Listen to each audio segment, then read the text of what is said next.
नमस्कार मंडळी, अवधूत चिंतन श्री गुरुदेव दत्त श्री स्वामी समर्थ महाराज की जय. आज अधिक मास महिन्यातील 14वा दिवस आहे. तर अधिक मास महिन्यातील 14वा दिवस आहे, त्यामुळे आपण अधिक मासातील 14व महात्म्य म्हणजे 14वा अध्याय ऐकणार आहोत. त्यामुळे तुम्ही हा व्हिडिओ स्किप न करता शेवटपर्यंत ऐका. आणि हा व्हिडिओ ऐकल्यामुळे किंवा श्रवण केल्यामुळे आपल्या आयुष्यातील दुःख दारिद्र्य नष्ट होते आणि आपल्याला सुख समृद्धी ऐश्वर्य प्राप्त होते. चला तर मग अधिक मास महात्म्य अध्याय 14वा जाणून घेऊया. अधिक मास महात्म्य अध्याय 14वा. अधिक मास महात्म्य अध्याय 14वा. श्री गणेशाय नम. जय गणेशा मंगलमूर्ती अगाध जगे तुझी कीर्ती. विघ्नहरा महागणपती सकल सौख्य दातारा. ब्रह्मसुदाही विद्यादेवी तिची कला गावी थोरवी. ती देतसे नित्य नवे प्रतिभा. काव्य रचनेची सद्गुरु तो दया सागर आमचीच. फुटकी घागर कृपानेर किती टिकणार अमृताचा थेंब. पुरे दूरधन्याची पुढील कथा नारद आतुर श्रवण करता. मंदी सांगा सान्यता घडले काय पुढे. नारायण ऋषी नारदाशी सांगता. संचित असता तो नृपती अचानक वाल्मिकी ऋषी येतो. रामायणाची रचनाकार ऋषी प्रसिद्ध पाहून हर्षित. राजाचे झाले मन सत्वर गती. पुढे येऊन चरण वंदन करस दिले बसाव्या उत्तम आसन. स्वतः बसल्या चरण धरून करी भावे पद दक्षिणा भावे पूजा करतेसी प्रसन्न होऊनी. वाल्मिकी ऋषी पाहती राजा मुख कमला. चिंता क्रांत अस्थिर मानसी मनोनखे. ओळखिले का बा दिसतोस चिंता सुर. काही शंका असेल तर नको अनुमानो. ते विचार करीन तयाचे ऐकून त्या अधिविशनास शुकवनाचा तो इतिहास सांगून म्हणे. हे अति वाटत असे मी जाता वन शिकारीस विसावा. त्यात वटवृक्ष छायेस. एक सुख बसून फांदीस. मनुष्यवाणीत बोलिला मने झाला सुखी.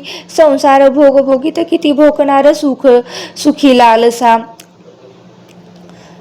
लालसा कधी संपणारा जगणार तू कधी ज्याने जन्म दिला. दान त्याचे न करता गुणगान कैसे भोवणार.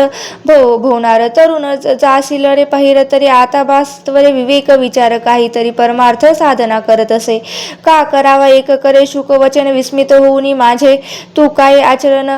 त्याने येऊनी मज लागी जगवावे. त्या शुकवाणीचा गुढार्थ मला न कळले किती चित्तात. केला विचार तरी मज उकलून दातारा. हा शोक कोणाचा कोण. त्याने मज लागून जागृत करण्याचे काय कारण. ऋणानुबंध काय असे ते ऐकून राजाची वाणी. वाल्मिकी ऋषीने चित्रा मिठुनी ध्यान समास दिला. ओली भूत भविष्य निहाळती. भूत भविष्य वर्तमान याचे करून अवलोकन ऋषी बोलते नुपा. लागून एक चित्ता देऊनी नुपा तुझी गत जन्मी कथा सांगतोय का. आता पूर्वी जन्मी त्या द्रविड प्रांता जन्मलास विप्र प्रकळा. सुदैव नामधून देहास जन्मलास विप्रकळाळ आचरसी. तू स्वधर्मास सत्याचरण करून या तुझे भाग्य थोर. म्हणून गौतम कन्या भारी. म्हणून तुझ बलाबली ती सद्गुणी प्रतिवता. सद्भक्त चालला असता प्रपंच परमार्थ एकच संसार. संतती नव्हती ती भाग्यातनी संतान. तू सतत मशी भरला. पुत्र नाही आपला मी पुत्रिकाचा डाग लागला. असा आपला संसार. पुत्र नाही पण प्रंतवंश होईल असे तो खंडित. अंतकाळी कोणी मुखात पाणी आपल्या घालेल. फलाविन वृक्षा समोलेन फुला वाचून रथावेल. वृद्धपणी कोण सांभाळ करील पुत्र वाचून. नाही मजला पुत्र प्राप्त हीच खंत माझी. जिते मजेत दिवस रात्री मनात स्वस्थता असा तो. प्रतिदिनी शोक करीते आपले मन जीवा. तुझ्या लागे चुरणी मी पुत्रिक असल्याचे व तुझे मन संतती आशक्त सतत होते ते व्यवस्थित. पत्नी तुझ्या समजावीत मने इच्छा. देवाचे देव ठेविल तैसे राहावे. प्रेमे त्याशी आळवावे. बोलन देवास लावावे. आपण भोग आपला सतव. पत्नीची अशी धारण पुत्रासक्ती परी तुझिया. मनाती तृप्त तुझ्या मना घोर चिंता. पुत्राची तुझी पत्न्या समजावून म्हणे. पुत्राचे ते निवून जरी पुत्र असले तरी कोण सांगा सुख्या जगी हे चित्र. केतू रायास पुत्रा कार्याने पूर्वे आले दुःखित होऊन यास असह्य झाले त्याचे जीने संतान असुखित. अंग राजा तो स्वतः श्रेष्ठ पुत्र त्याचा वेन दृष्ट पुत्राकारेंदो कलंकित झाला असे.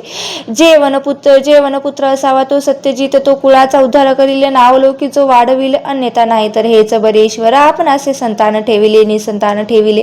काही असेल कार्याने आपण उगाच व्यवस्थित मन करावे. कळेना जेवढे मना पुत्रासक्ती तेवढे ईश्वर भक्ती. स्वहिताच्या साधतील गोष्टी होईल सार्थक जन्माचे. त्यासाठी आता तातडी करून चोरा हरी आवडी.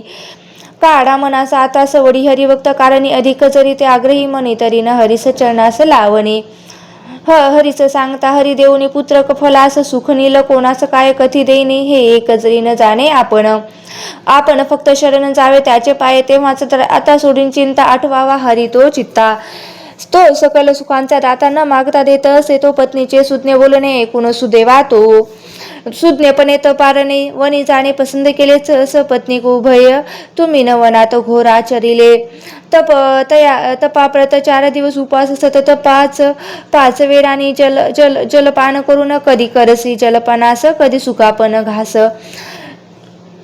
कष्ट सोसले बहुसायस भजता हरी नारायण वर्ष मागून वर्ष सरले श्री हरीशी दया आली उपजली तुझ भेटाया धाव घेतली आला भेसुनी गरुडावरी शंखचक्र अनेक सुदर्शन गदा पद्महती शोभायमान श्यामल सुंदर हास्यवदन लक्ष्मी प्रति तो पातला अवतीत होता तो पुढ्यात साक्षात तो वैकुंठनाथ साध तुला तो खालीत उघड लोचन तो मने तो घननीळ पाहता समोर लागली डोळा प्रेमाक्षंकाची धार जोडून या उभे करशी प्राणीपात आणि देवी मनसे देवा दया घना माझी येऊनी तुझ्या करुणा धावनी आलास दर्शन देणे अनंत तुझे उपकार देव जवळ घेऊनी तुझला पुस्ती काय चिंता मनाला काय कारणे धावा घेतला हवे सांग मम सत्व ब्रह्मद नारद पुराणी तर दडगद जन्म कथेचा अध्याय अधिक महात्म्याचा इथे पूर्ण झाला असे अरुण विनवणी करी खास स्वीकारा प्राकृत रचनेचा अध्याय हरिनामास प्रेम भावे समर्पितो या अध्याय 14वा अध्याय प्रेम भावे समर्पितो आता या अध्यायाचा आपल्याला मराठी भावार्थ जाणून घ्यायचा आहे तत्पूर्वी तुम्ही कमेंट बॉक्स मध्ये ओम नमो भगवते वासुदेवाय नम ओम नमो भगवते वासुदेवाय नम लिहायला विसरू नका आणि तुम्ही हा अध्याय कुठून पाहत आहात किंवा कुठून ऐकत आहात तेही मला कमेंट बॉक्स मध्ये सांगा।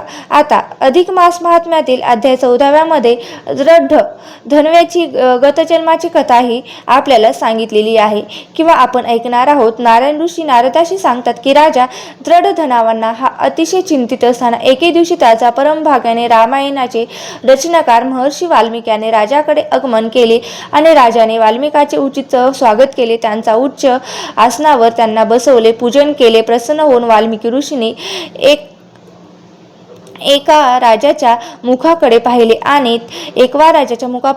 आणि विचारले, राजन तू असा चिंतित का आहेस? काही दुःख आहे का?